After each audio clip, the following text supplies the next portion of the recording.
Through the windows of Jim Daly's saloon, in the little town of C, the setting sun streamed in yellow patches, lighting up the glasses scattered on the tables and the faces of several men who were gathered near the bar. Farmers mostly they were, with a sprinkling of shopkeepers, while prominent among them was the village editor, and all were discussing a startling piece of news that had spread through the town and its surroundings. The tidings that Walter Steadman, a laborer on Albert Kelsey's ranch, had assaulted and murdered his employer's daughter, had reached them and had spread universal horror among the people. A farmer declared that he had seen the deed committed as he walked through a neighboring lane, and having always been noted for his cowardice, instead of running to the girl's aid, had hailed a party of miners who were returning from their midday meal through a field nearby. When they reached the spot, however, where the Steadman, as they supposed, had done his black deed, only the girl lay there, in the stillness of death. Her murderer had taken the opportunity to fly. The party had searched the woods of the Kelsey's estate, and just as they were nearing the house itself, the appearance of Walter Steadman walking in a strangely unsteady manner toward it made them quicken their pace. He was soon in custody, although he had protested his innocence of the crime. He said that he had just seen the body himself on his way to the station, and that when they had found him, he was going to the house for help. But they had laughed at his story and had flung him into the tiny, stifling calaboose of the town. What were their proofs? Walter Steadman, a young fellow of about 26, had come from the city of their quiet town, just when times were at their hardest, in search of work.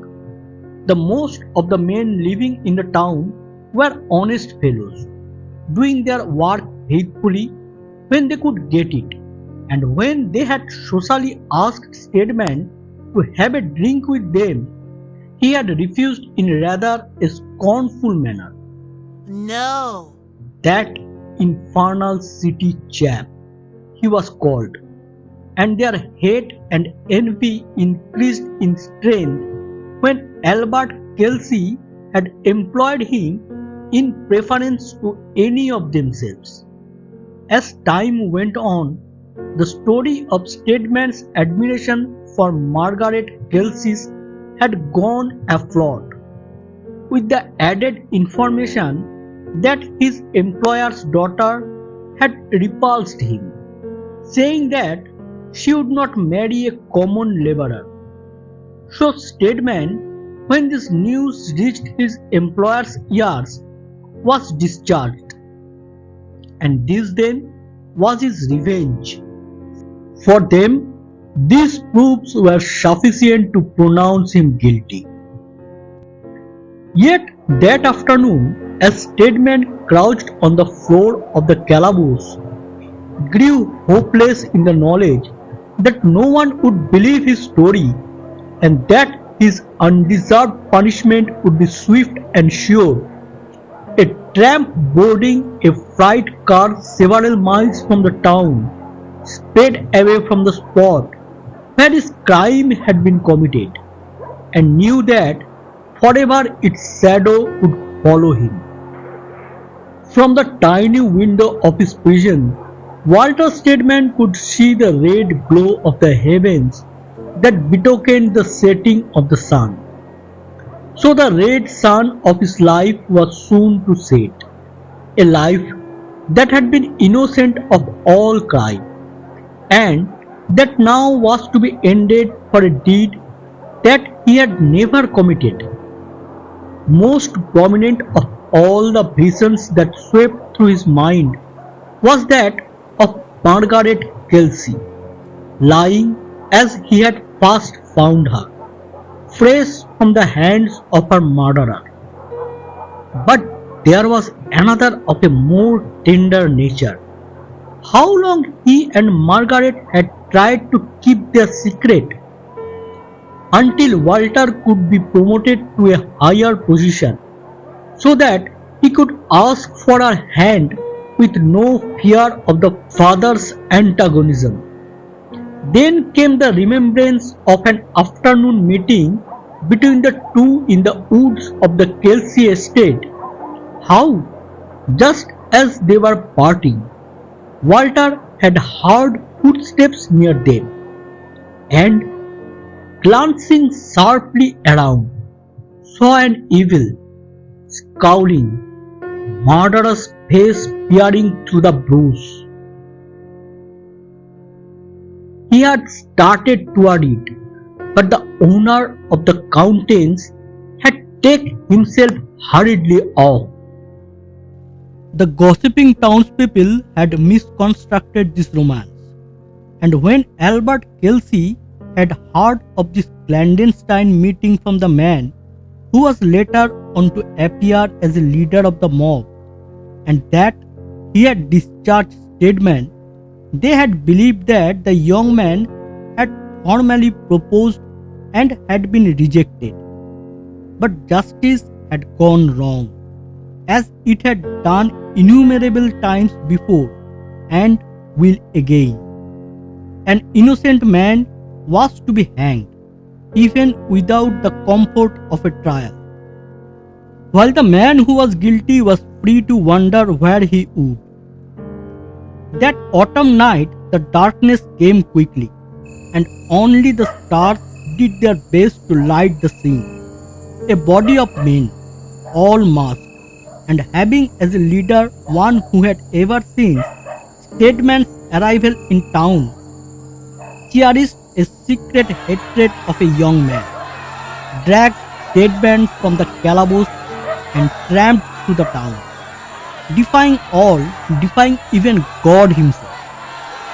Along the highway and into Farmer Brown's crosscar, they went vigilantly guarding their prisoner, who, with the lanterns lighting up his haggard face, walked among them with the lagging step of utter hopelessness. "That's a good tree," their leader said, presently stopping and pointing out a spreading oak. When the slip knot was adjusted and Stedman had stepped on the box, he added, "If you have got anything to say, you'd better say it now." "I am innocent, I swear before God," the doomed man answered. "I never took the life of Margaret Kelsey," "Give us proof." jeered the leader, and when Stedman kept a despairing silence, he laughed shortly. "Ready, men." He gave the order. The box was kicked aside, and then only a writhing body sunk to and fro into the gloom. In front of the men stood their leader, watching the contortions of the body with silent glee. He said suddenly, "I will tell you a secret, boys. I was after that poor murdered girl myself. A day little chance I had, but by then he had just as little. A pause then. He's done this hard. Cut him down, you fellows." "It's no use, son. I'll give up the blasted thing as a bad job. There is something queer about that dear tree. Do you see how its branches balance it? We have cut the trunk nearly in two, But it won't come down. There is plenty of others around. We will take one of them. If I had a long rope with me, I would get the tree down.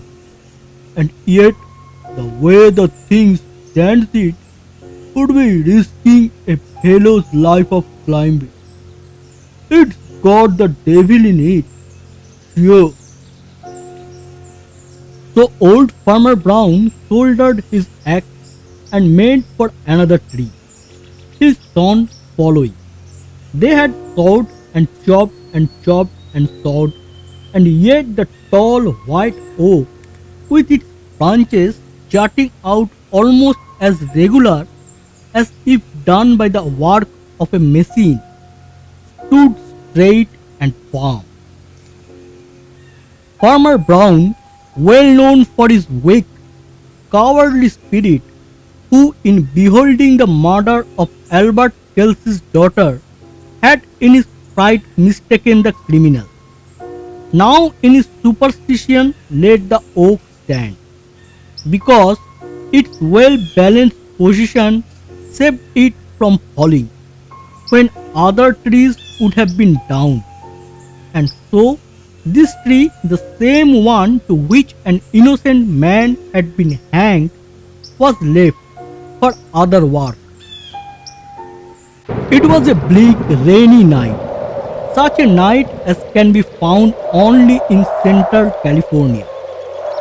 The wind howled like a thousand demons and lashed the trees together in wild embraces. Now and then he wagged.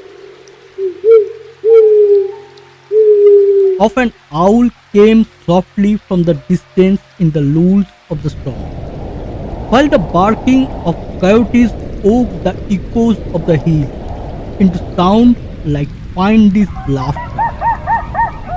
In the wind and rain, a man fought his path through the bush and into Farmer Brown's crossbar as the shortest way home. Suddenly he stopped, trembling, as if held by some unseen impulse. Before him rose the white oak, wavering and swaying in the storm. Good God! It's the tree I swung dead man from. His eyes were fixed on it, held by some undefinable fascination. Yes, there on one of the longest branches, a small piece of rope still dangled. And then, to the murderer's excited vision, this rope seemed to lengthen from at the end into the slip knot, a knot that encircled a purple neck, while below it writhed and swayed the body of a man. Damn him!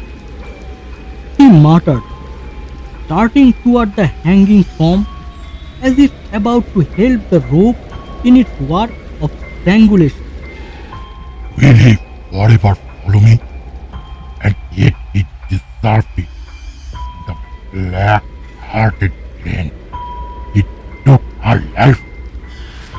He never finished the sentence.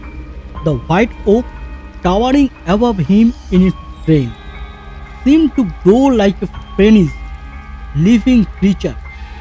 There was a sudden splitting sound. Then came a crash, and under the fallen tree lay Steadman's murderer, crushed and mangled. From between the broken trunk and the stump that was left, a grey dim shape sprang out and sped past the man's still form, away into the wild blackness of the night.